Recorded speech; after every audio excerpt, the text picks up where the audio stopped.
ওই কই ওগো শুনছো? কি সমস্যা? তুমি দরজাতে দাঁড়াইছো কেন? দরজাতে দাঁড়াবো না তা কি করবো?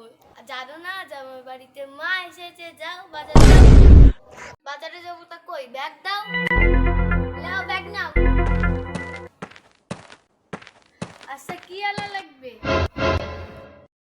দেশি মুরগি আর পোলাও চাল আর সব রকমের মশলা আনবা। তোমার তো আবার ভুল হয়, তোমার তো আবার আদা আনতে গেলে কচু আনো। আজকে যদি হেরফের হয় তাহলে তোমার একদিন কি আর আমার একদিন কি?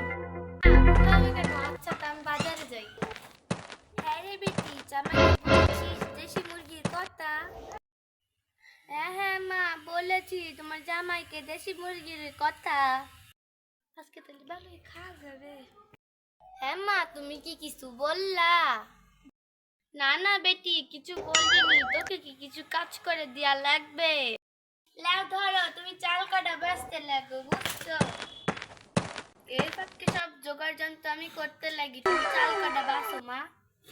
আচ্ছা বেটি দে, আমি চাল কাটা বাছতে লাগি। ভিডিওটা যদি ভালো লেগে থাকে তাহলে লাইক, কমেন্ট, শেয়ার করবে। পার্ট 2 পেতে চাইলে আমাদের চ্যানেলটিকে সাবস্ক্রাইব করবেন।